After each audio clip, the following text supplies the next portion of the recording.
तो ये जबरदस्त बात जो है भगवान ने कही। अब हम आज भक्ति की बात ही भगवान अब कर रहे हैं।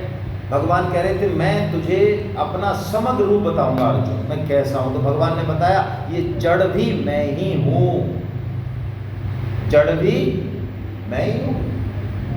हम बैलों की पूजा करते हैं, पहाड़ की पूजा करते हैं, नदी की पूजा करते हैं, पीपल की पूजा करते हैं। अरे हमारी सब देवी हैं, रस्ता देवी भी है, मकान देवी भी है, सब देवी हैं हमारे यहाँ। तो विदेशी पढ़े लिखे लोग हमारे ऊपर हंसते थे पहले कि यार ये भारत के लोग बड़े बेवकूफ़ टाइप के लोग हैं यार। बताओ, नदी की पूजा कर रहे हैं, पर्वतों की पूजा कर रहे हैं, पट्टे गोवर्धन पूजा के नाम से उत्सव मनाते हैं गधे। तो जब प्रकृति का विनाश होने लगा तो आज से 30-40 साल पहले मॉन्ट्रियल में ये डेवलप्ड कंट्री इकट्ठे हुए, लाखों करोड़ों रुपए इन्होंने खर्च किए, 3-4 मीटिंग की 15 साल में। 2014 में फिर इनका रिजल्ट आया, सारे वैज्ञानिकों का, सारे पढ़े लिखों का रिजल्ट आया कि भैया प्रकृति का पूजन करना जरूरी है, बायो इकोनॉमिक्स होनी चाहिए। पेड़ को पूजो, पत्थर को पूजो, पहाड़ को पूजो, नदियों को बचाओ भैया। अरे मूर्ख राज, हम क्या रो रहे हैं और 100 साल से हमारे शास्त्र क्या रो रहे हैं। और मॉन्ट्रियल समझौता में बड़े बड़े पेपर खर्च करे, लाखों करोड़ों रुपए का सत्यानाश कर दिया, तब आप इस पे आए कि नदी को पूजो और पर्वतों को पूजो। तो और हम क्या कर रहे हैं इतने सालों से, और हमारे शास्त्र क्या कह रहे हैं, भगवान कह रहे हैं जड़ भी मेरा ही स्वरूप, सिए राम में सब जग जानी, करहूं प्रणाम जोर जुग पानी। कह तुलसीदास जी है। अरे भक्त तो सामने गधा आता है तो उसको प्रणाम कर दे, कुत्ता है उसको प्रणाम कर दे। सबके सामने प्रणाम करने में शर्म आए तो मन में तो करेगा ही, हाँ करेगा।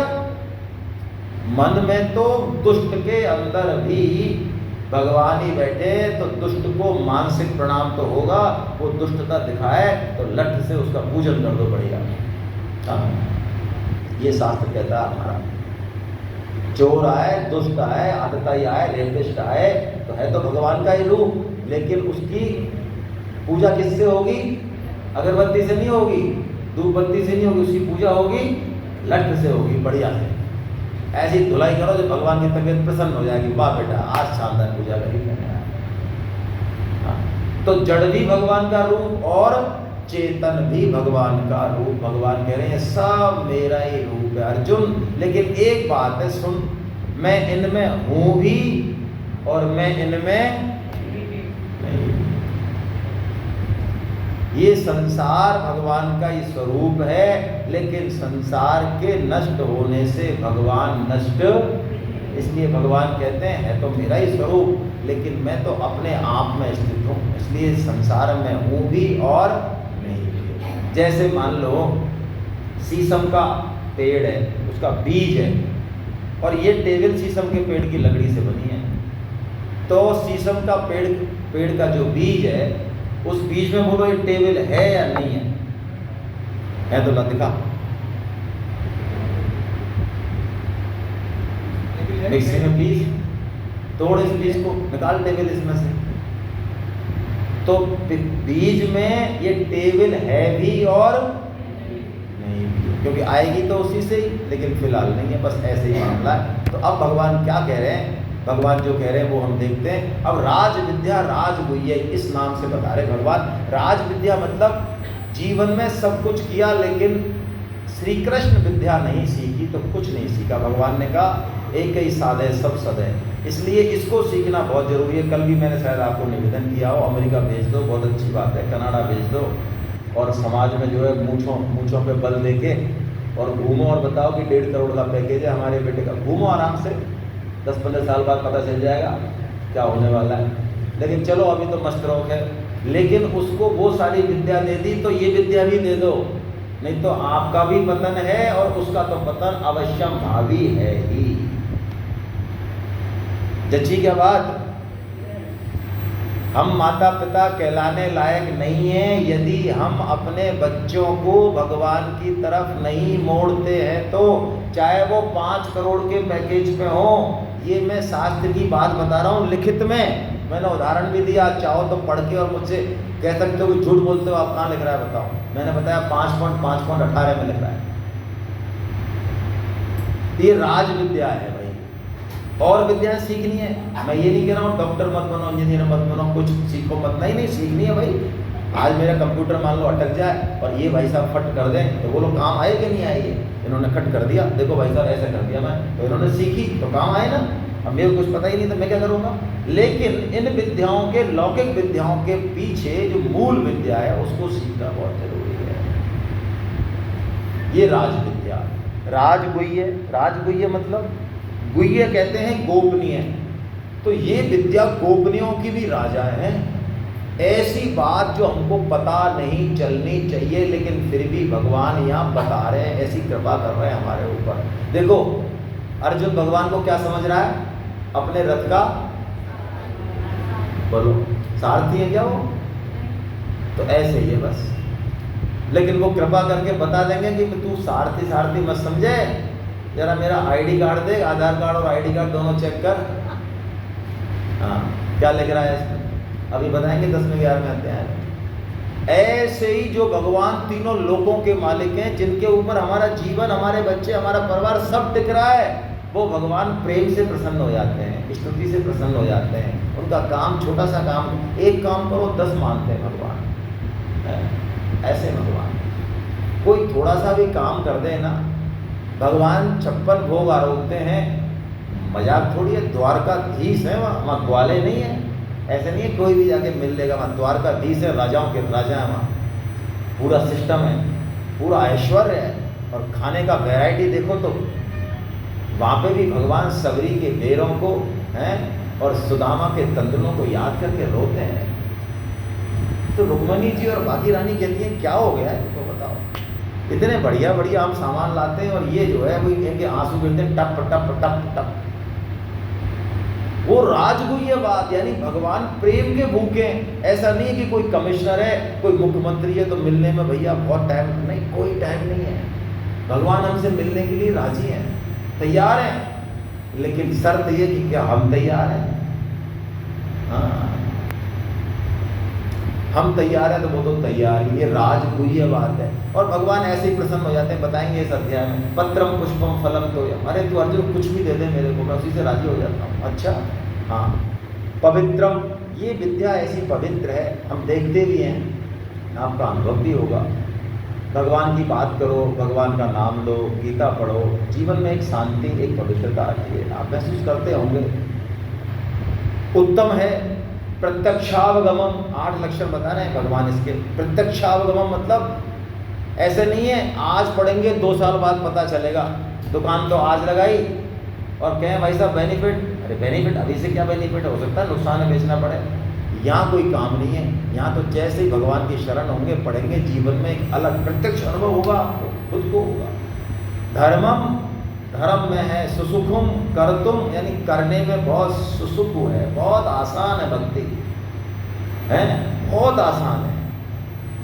कौन सी चौपाई है वो रामचरितमानस की, कि भक्ति में न जोग न जप न व्रत न मक उपवासा, है ना, भक्ति बहुत सरल है। अव्ययम, अव्ययम की क्या बात है, ये अव्यय शब्द बड़ा जोरदार है। भक्ति के 8वां लक्षण है अव्यय। आपकी जेब में मान लो ऐसा पर्स हो कि आपने जो है साड़ी ले ली और सेब ले लिए और कोई सामान ले लिया, और फिर पर्स को दोबारा अगली दुकान पर निकालो तो घर से जितने पैसे निकले लेके निकले उतनी उसमें फिर मिल जाए, और आप फिर खर्च कर दो, फिर निकालो देखो तो फिर उतने ही। बोलो ऐसा पर्स रहे तो कैसा रहे। आज पहली बार मुस्कुराहट देख रहा हूँ मैं, अब सुबह से कोशिश कर रहा हूँ हंसाने की, लेकिन कोई नहीं हंस रहा है। अब पर्स के नाम पर थोड़ी मुस्कुराहट। तो ये ऐसी है भक्ति, यानी आज हमने एक नाम ले लिया, एक श्लोक पढ़ लिया, तो ये कभी भी खत्म कभी नहीं, हम कभी नहीं। वैसे तो हमारा अधो जन्म होगा नहीं, क्योंकि हम भगवान के सन्मुख हो गए, हम कोई गधा घोड़ा कुत्ता बनने वाले नहीं हैं। ये पक्की बात है कि 1000 रुपये में माता जी ने कितना बढ़िया काम कर दिया हमारा। जिसने गीता सेमिनार में रजिस्ट्रेशन कर लिया वो अधो योनियों में नहीं जाएगा। ये बात मैं अभिमान से नहीं कह रहा हूँ, प्रमाण से कह रहा हूँ। जैसे तो पूछ लेना, नहीं जाएगा। 1000 रुपये में कितना बढ़िया माता जी ने कृपा कर दी, बोलो हमारी ऊपर। लेकिन फिर भी इस दृष्टांत के तौर पे बता रहा हूँ, चले भी गए ना कोई तो भी वो ये के प्रकार भगवान की तरफ ही मुड़ेगा, पतन नहीं होगा उसका। कितनी बढ़िया बात है। तो अव्यय है ये भक्ति। और ऐसे भगवान को नहीं पूज के और हम देवी देवताओं को पूजें, साईं बाबा को पूजें, हैं भूत प्रेत भोपाओं को पूजें। और हिंदू धर्म में तो 50 देवता हैं भाई साहब। ऐसे महामूर्ख कौन जो सबसे, जिसको जगत गुरु कहा जाता है, जिसके शास्त्र के बराबर शास्त्र नहीं कहीं, जिसके चिंतन के बराबर किसी सभ्यता में चिंतन नहीं, उनका इतना महान पतन हुआ है उस कौम का, हिंदू धर्म का, सनातन धर्म का, कि कोई भी ऐरा गहरा नत्थु खैरा बैठा दो मंदिर में, कोई भी मूर्ति, कोई भी भगवान, और उसको ढोक देंगे, चढ़ाएंगे और भगवान बना देंगे बट्टे। और कोई कहेगा ये तुम्हारा भगवान नहीं है तो ज्ञान दे देंगे गीता का, भाई छम में भगवान देखना चाहिए, छम में, इनको छम में दिख रहा है भगवान, उसको ज्ञान दे देंगे तत्व ज्ञान। हमारे हिंदू धर्म में कौन भगवान होगा कि नहीं होगा ये शास्त्र में वर्णित है। किस युग में कौन भगवान आएंगे, किस रंग में आएंगे, कब आएंगे, ये भी वर्णित है। या कोई भी ऐरा गहरा नत्थु गहरा भगवान नहीं हो सकता। तो जिस तरह से साईं बाबा हुआ और भी कई तरह के फालतू के फफूंद ये दुष्ट जो है हमारे मंदिरों में, जिनको भगवान के रूप में प्रतिष्ठित किया, और हम लोग, हम में से कई लोग, और जिनकी कुछ मनोकामनाएं पूरी हो गई, वो तो लट लेके आ जाएंगे। क्योंकि हमको कौन भगवान है, हमारी कामना हमारा भगवान है। जो हमारा स्वार्थ पूरा कर दे वो हमारा भगवान है। यदि साईं बाबा ने हमारा स्वार्थ पूरा कर दिया, और वो स्वार्थ भी कुछ पूरा नहीं किया है। हमने जब RPSC का एग्जाम दिया तो हम दलाल ढूंढ रहे थे, तो किसी ने हमको ज्ञान दिया, किसी अपने ने, कि भाई साहब मेरे को 2 लाख रुपए आप दे दो, आप 2 लाख रुपए लेके घूमो, मैं आपका सिलेक्शन करा दूंगा, लेकिन मैं आपसे 2 लाख रुपए लूँगा नहीं, क्योंकि आप अपने हो। मैं क्यों कि मैं आपको बताऊं, मैं बहुत गहरे में जुड़ा हूँ RPSC से। ये दलाल जितने भी हैं, ये 10 लोगों से पैसे ले लेंगे, उसमें से 4 पैसा कौन देगा, मेरे को लग रहा है कि यार मेरा हो जाना चाहिए, लेकिन 1-2 नंबर कम नहीं हो जाए, मैं दूंगा। तो 10 में से 4-5 के सिलेक्शन तो अपने आप, बाकी के तो ये पैसे टुकड़ों में देगा, कुछ के जीनेगा, कुछ के, उनके तो जी नहीं गया पूरे। तो ऐसे ही यदि माँ इतने भक्त जाएंगे तो भैया उन्हीं के तो काम होंगे ही ना। तो ये देवी देवताओं का जो पूजन है, या देवी देवताओं का पूजन, या स्वर्ग लोग जाने के लिए जो हम परोपकार करते हैं, ये हमारा महान पतन करता है। ये श्लोक ये बता रहा है। यदि हम सकाम भाव से यज्ञ, तप, दान और परोपकार करेंगे तो हमारा पतन होगा, ये श्लोक कह रहा है। पढ़िए आप, 2 श्लोक हैं, दोनों का मतलब समझते हैं, पहले पढ़ लेते हैं। आइए। त्रैवेद्या मां सोम पापूत पापा यज्ञेरिष्ट्वा स्वर्गतिं प्रार्थयन्ते ते पुण्यमासाद्य सुरेन्द्रलोका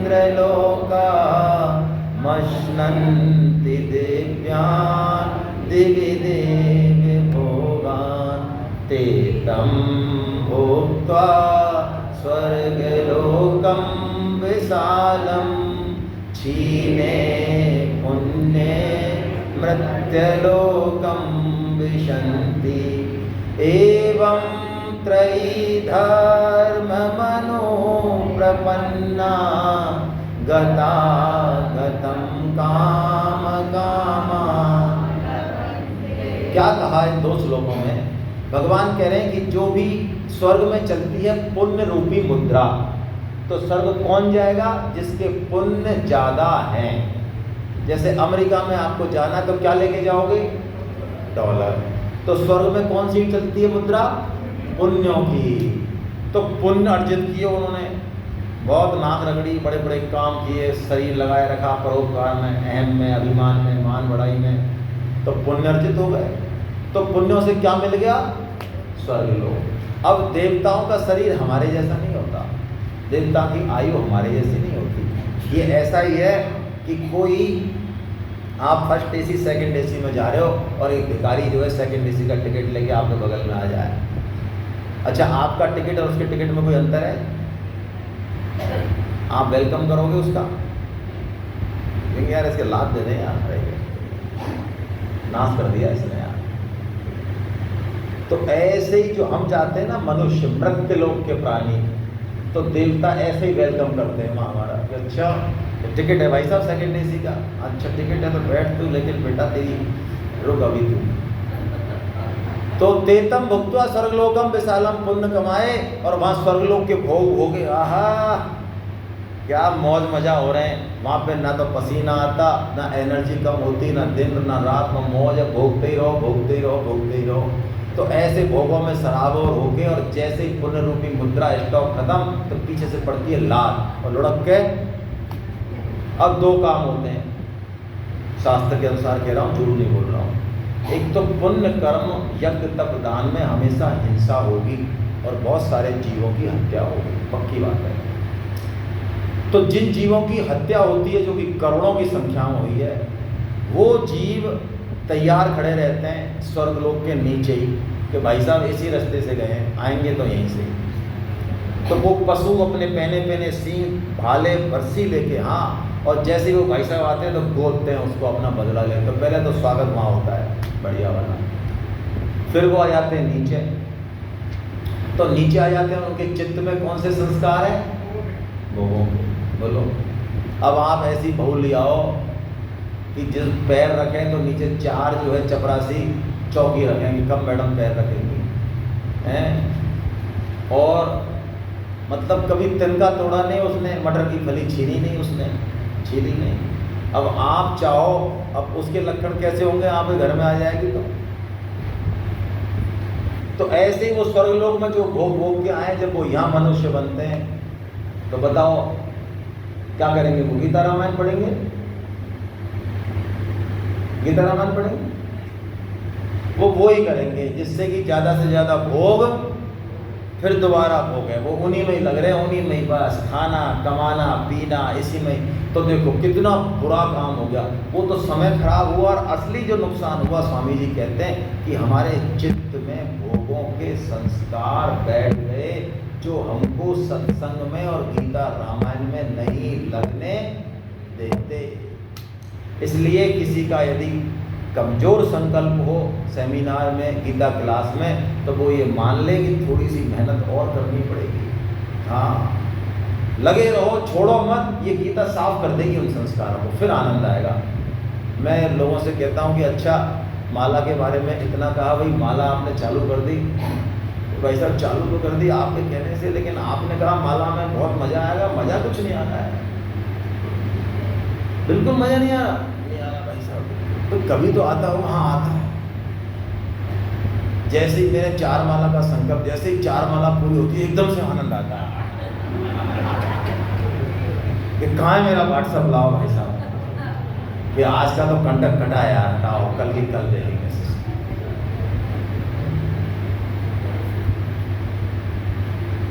तो ऐसी यदि दशा है तो ये कहाँ से आए भाई साहब? स्वर्गलोक से आए। तो हमको देव पूजन में नहीं फंसना, सकाम भाव के पूजन में, भगवान के पूजन में क्या फायदा है? देखो क्या बात कह रहे हैं भगवान। यदि कोई भगवान की तरफ चले, भगवान का काम करे, तो भगवान गारंटी ले रहे हैं उसके सारे काम मैं करता हूँ। क्या कैसी गारंटी है ये? ऐसा श्लोक, जबरदस्त श्लोक है ये, भक्ति का बड़ा प्यारा श्लोक है। क्या श्लोक है? अनन्याश्चिन्तयन्तो मां ये जना पर्युपासते तेषां नित्याभियुक्तानां योगक्षेमं वहाम्यहम्। भगवान कहते हैं जो अनन्य भाव से मेरी तरफ चलता है अर्जुन, उसका मैं योग क्षेम वहन करता हूँ। अरे वाह, योग मतलब जो उसको चाहिए जीवन में, जो उसके पास अभी नहीं है लेकिन उसको चाहिए, वो देता हूँ। अरे वाह। और क्षेम मतलब जो उसके पास है उसकी क्या मौज हो गई है, भगवान कह रहे हैं। लेकिन कब? यदि वो अनन्य भाव से मेरी तरफ चले। और ये फैक्ट है भाई, बड़े बड़े संत बड़े बड़े काम कर देते हैं, हजारों के भंडारे कर देते हैं, लेकिन वो कभी भी थकते नहीं। कहाँ से पैसा आता है, कौन मैनेजमेंट करता है, सब भगवान जाने। उनका आश्रय भगवान पर करोड़ होता है। वो करें तो भी राजी और ना करें तब भी राजी। नहीं सुने मान लो।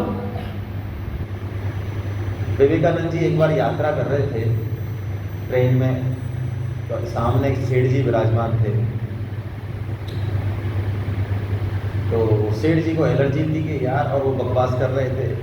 इन्होंने सत्यानाश कर दिया यार, इन्होंने पंडितों ने, कि सन्यासी बन जाते हैं, अष्टपुष्ट, मेहनत नहीं करते हैं, है ना, उपदेश दे रहे हैं, फालतू गेरुआ वस्त्र पहन लिया, भट्टा भट्टा बैठा दिया उन्होंने देश का। विवेकानंद जी सुन रहे। ट्रेन रुकी, कहीं खाने का समय था, विवेकानंद जी बैठ गए कहीं बेंच पे बाहर, ट्रेन थोड़ा रुकने वाली थी।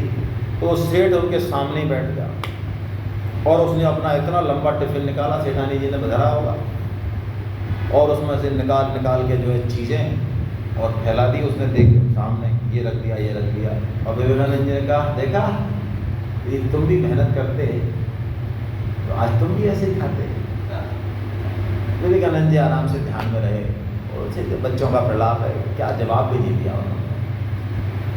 थोड़ी देर बाद एक व्यक्ति बढ़िया खाने की पूरी सामग्री लेके और आया। तो उसने कहा, आप हैं क्या स्वामी जी विवेकानंद जी? कि हाँ मैं ही, कुछ आप भोजन करो, भोजन करो। अरे भाई मेरा इस गांव में कोई परिचय नहीं कि नहीं, मैं आपके लिए लाया। अरे कि तुम पूछ लो भाई, मेरा कोई परिचय नहीं है यहाँ, कि आप कमाल कर रहे हो, आप स्वामी विवेकानंद हो ना, कि तुम्हें कैसे पता कि मैं स्वामी विवेकानंद हूँ? तो उस बंदे ने कहा, उस व्यक्ति ने कि साहब मैं दुकान करता हूँ, मैं सो रहा था, सोने के बाद अचानक भगवान ने मेरे को ऐसा दर्शन दिया कि उठ रेलवे स्टेशन पे जा और भोजन लेके। और आज हमने कोई ब्राह्मण भोज भंडारा किया था, तो खूब सारी खीर वगैरह सब चीज़ें बची हुई थी हमारे। तो मैं सो गया कि हाँ ऐसे ही सपने में आता है ना कई बार। तो भगवान ने मेरे जोर से धक्का दिया और मैं गिर पड़ा खाट से। तो भगवान ने, मैं सपने इसमें था, तू सुनता नहीं है, मेरा एक भक्त बैठा है वहाँ पे स्वामी विवेकानंद, जा सारा सामान अच्छे से लेके जा और उसको खाना खिला के आ। तो इतनी स्पष्ट आवाज़ मैंने सुनी और इतना अच्छा नाम सुना और स्टेशन का नाम सुना, तो महाराज फिर मैं खड़ा हुआ और मैंने सोचा कि जब भगवान इतना कह रहे हैं मेरे सपने में आके, तो ऐसे मैं ढूंढता हुआ है। विवेकानंद जी जो भगवान के आश्रित थे, जब उन्होंने ये कथा सुनी उस गांव के आदमी से, तो उनकी आंखों से आंसू आने लगे। कैसा चमत्कार है ये भगवान का इस घोर जंगल में।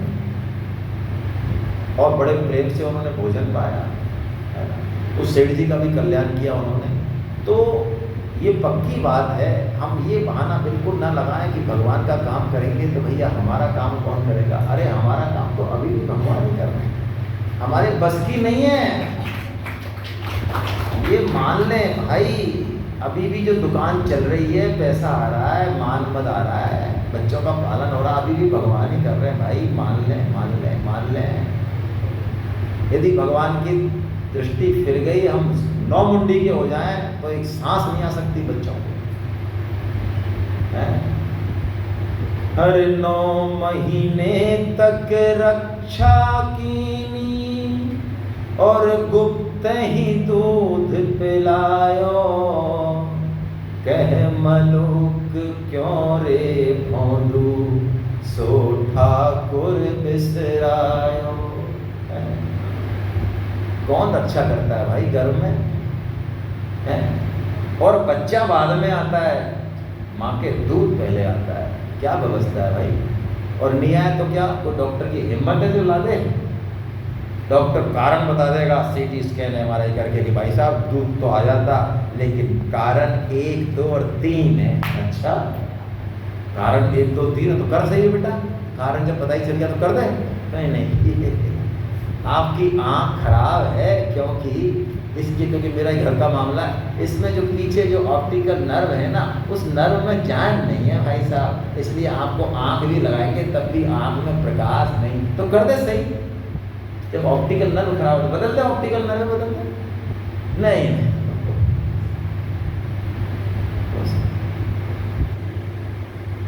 हम महान भोंदू कि भगवान का चमत्कार हर क्षण दिख रहा है, इस कमरे में दिख रहा है, इस शरीर में दिख रहा है, लेकिन हम ऐसे महामूर्ख महाअंधे कि हमको वो चमत्कार दिखाई नहीं देता। भगवान कहते हैं मेरे को प्राप्त करना बहुत आसान, मेरी पूजा करना बहुत आसान है, बहुत आसान। हाँ, पत्रम पुष्पम फलम तोयम यो मे भक्त्या प्रयच्छति तदहं भक्तिरुपहृतम् अश्नामि प्रयत्। क्या बात कह रहे हैं भगवान? भगवान कह रहे हैं अरे तू पत्र दे दे, पुष्प दे दे, फल दे दे, अरे जल दे दे, लेकिन दे दे प्रेम पूर्वक। भगवान कहते हैं मैं स्वीकार ही नहीं करता हूं, मैं खा लेता हूं। खा लेते हैं भगवान? हाँ खा लेते हैं महाराज, हमने कभी नहीं देखा। नहीं तुम्हारा नहीं खाते, भुक्कड़ों का नहीं खाते, भुक्कड़ों का नहीं खाते, क्योंकि भुक्कड़ों का खा जाए तो भुक्कड़ का टेंशन हो जाए। भाई भुक्कड़ भगवान के लिए कपड़ा लाए और पूछे कपड़ा वाला भाई जब कैसा कपड़ा भगवान वाला देता हूँ, हाँ भगवान वाला। फल कैसे दूँ? कथा वाला, कथा में चाहिए कोई खा भाई थोड़े से कथा में चढ़ाने। वैसे आप टेंशन मत करो, टेंशन ले ही मत करो, हमारी तारीफ मस्त रहो। अच्छा खुद के लिए चाहिए, बेटे के लिए नहीं। वैसा सोड़ानी से नीचे बनता है, सोड़ानी क्या है, बहुत बढ़िया बनाता है, बड़ी अच्छी बनाता है। मैं तो क्या सोड़ानी से ही लाता हूँ, अपनी तो आदत है भाई साहब, अपन पैसे की परवाह तो करते नहीं, आप जानते ही हो अपने को। हाँ हम तो खानदानी है। और उस सोड़ानी के पैकेट में से आपने लगाया भोग और पता चला 16 लड्डू में से 8 लड्डू ही बाहर आए। पर्दा खोला जब तो बोलो रिएक्शन बताओ भैया, टेंशन। और अगली बार अब चढ़ाने के लिए चढ़ाने, ये तो खाते नहीं। हम तो इसलिए चढ़ा रहे थे अब तक कि हमको पक्का विश्वास था कि ये एक दाना निकलेगा। हम तो इसलिए चढ़ा रहे थे एकदम चौड़ी छाती करके, भाई साहब सब भगवान का है, सब अर्पित कर देंगे हम भगवान को, तुम्हारी कसम। हम तो वैसे भी गीता पढ़े है, हमारा बेटा पुत्र तिजोरी धन सब भगवान का, तुम्हारी कसम सब भगवान का है। सही है, ऐसे भुक्कड़ों का भगवान नहीं खाते, हमारे जैसे भुक्कड़ों का भगवान नहीं खाते। हाँ लेकिन कोई प्रेम से खिलाए तो भगवान खाते हैं। खुद कह रहे हैं भाई, भगवान अपने मुंह से कह रहे हैं, अरे मैं स्वीकार नहीं करता हूं अर्जुन, मैं खा लेता हूं। वाह क्या बात है।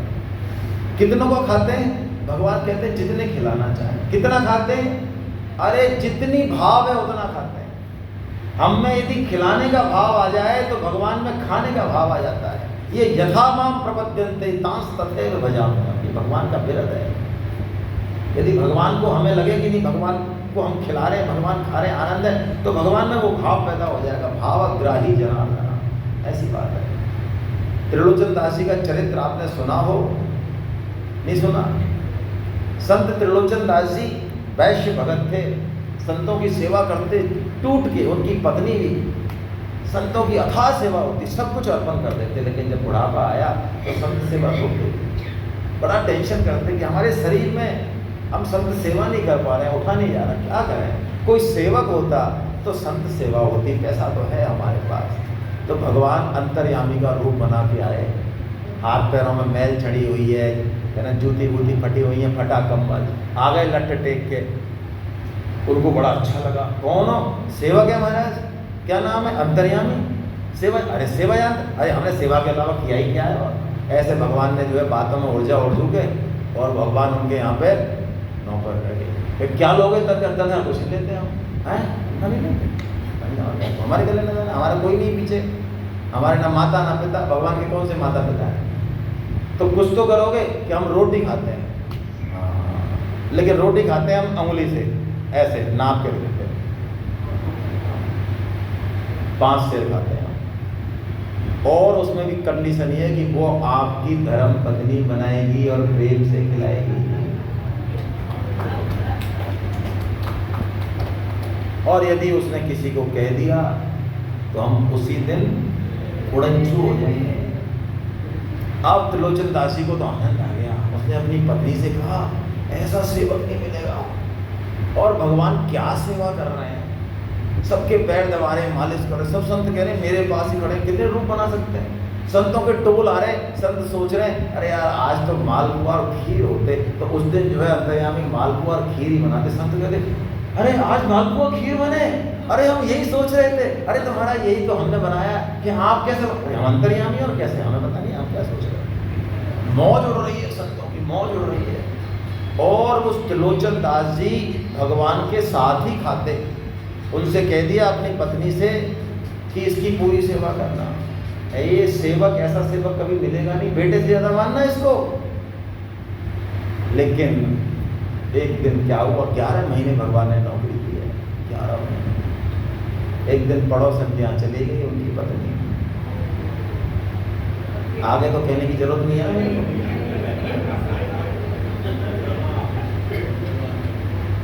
माताओं का ऐसा स्वभाव है, खूब अच्छे घर में खूब सुख है, लेकिन नेक हाथ रख दे कोई, आजकल तो थोड़ा दुख में लग रही हो तुम पते तो क्या। ये नहीं कि ये कवाड़ा करने के लिए हाथ रख रहा है, ये नहीं दिमाग आता, कुछ नहीं, हमारे क्या दुख है, कोई दुख नहीं, सब बढ़िया है हमारे घर में, सब तो उनके कोई हाथ रखे तो ऐसे ही उसने हाथ रख दिया कि आजकल तो थोड़ी दुबली पतली लग रही है, अरे क्या है।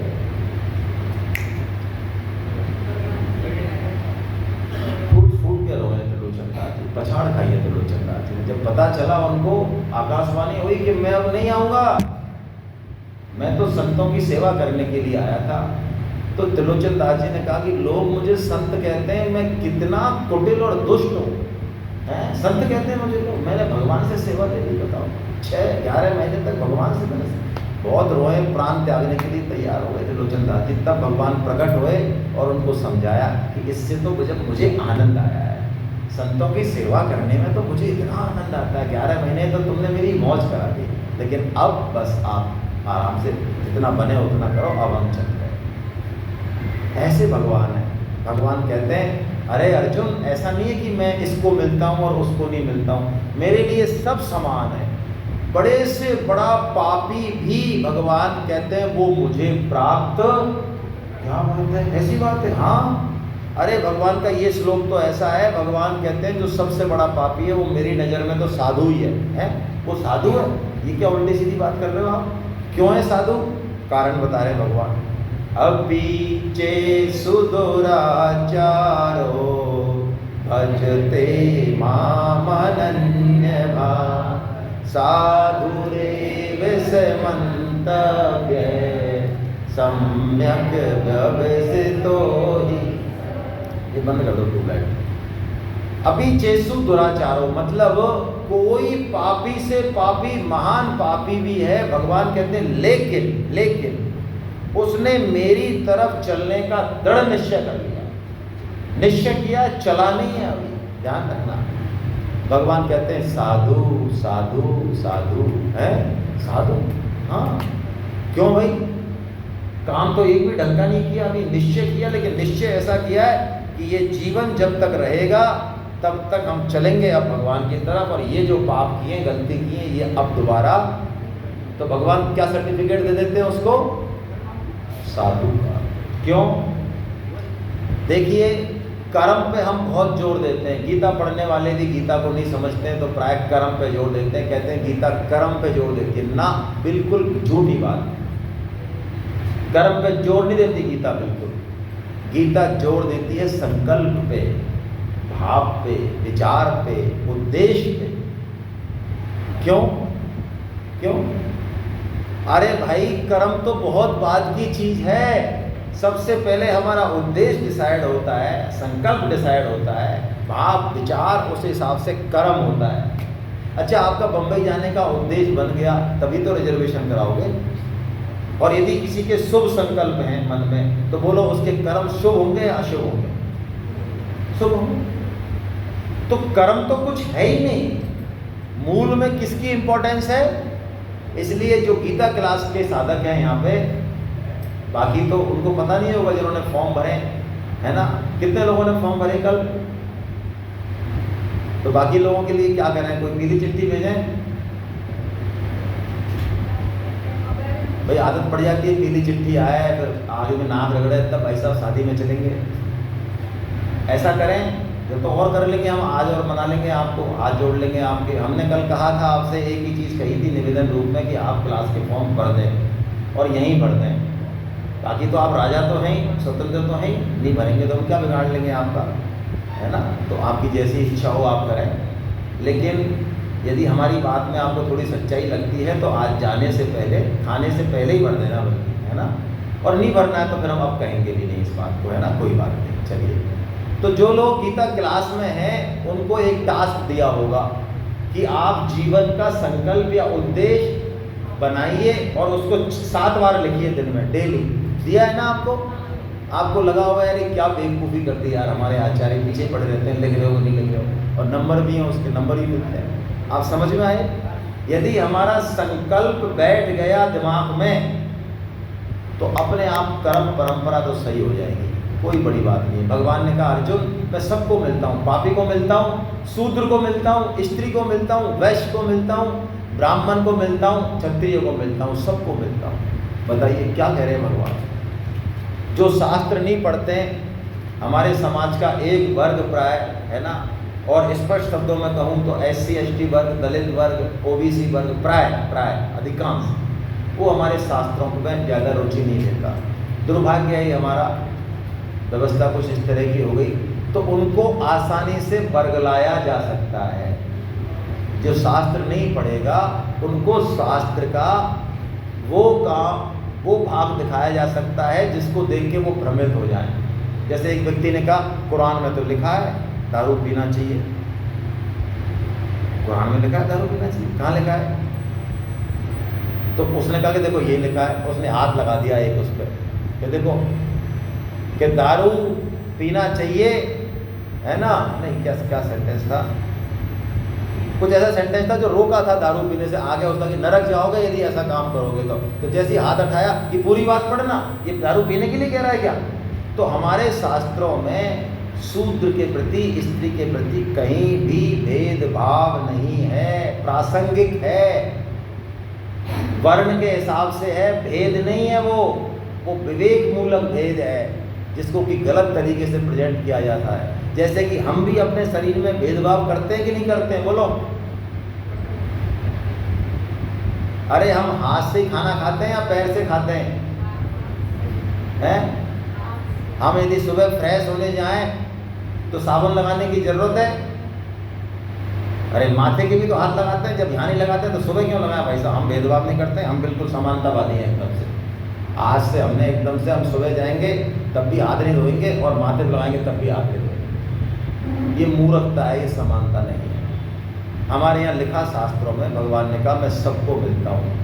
कई संप्रदायों में ऐसा लिखा है, मैं नाम नहीं ले रहा हूँ, कि स्त्रियों को भगवान नहीं मिलते, उनको पहले पुरुष बनना पड़ेगा।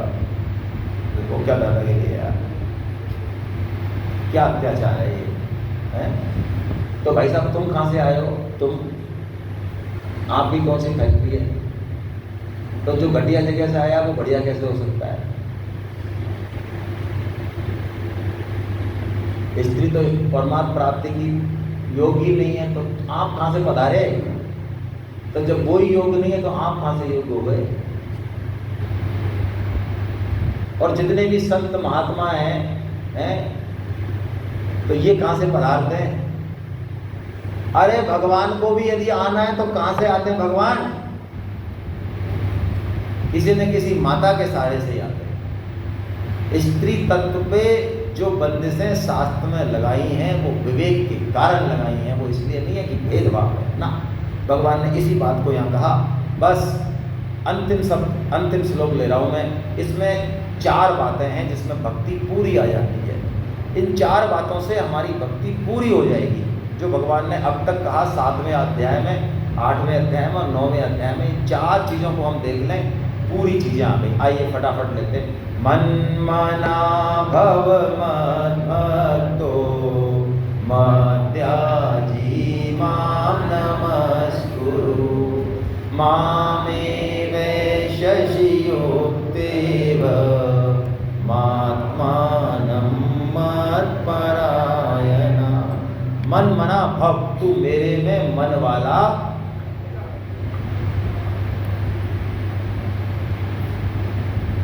ओझा। मन कहाँ लगता है? जहाँ हमारा कोई संबंध, जहाँ हमारा अपनापन, जिसको हमने अपना माना, वहाँ मन। भगवान को,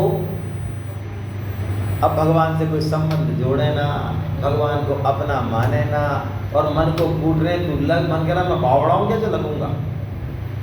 तूने बेटा जिसको अपना माना मैं वहीं लग रहा हूँ। तेरे पत्नी को माना, तेरे धन को माना, तेरे पोस्ट को माना, तो वहीं तो लग रहा हूँ।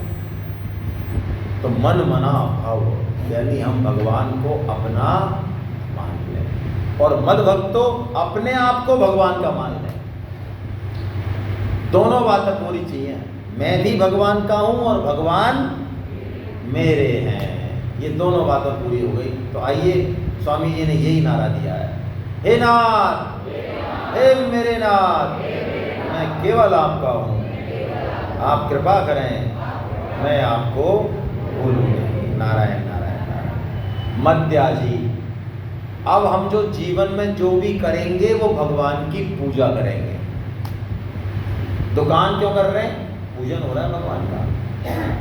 रोटी क्यों बना रहे हैं? पूजन हो रहा है भगवान का। ये भगवान के जन है, समाज, देश। अरे हम जो भी कर रहे हैं, हम लैट्रिन में जा रहे हैं तो भगवान का पूजन हो रहा है। आपके कहीं क्या बोल रहे हो आप? कुछ तो मर्यादा रखो व्यास मंच की।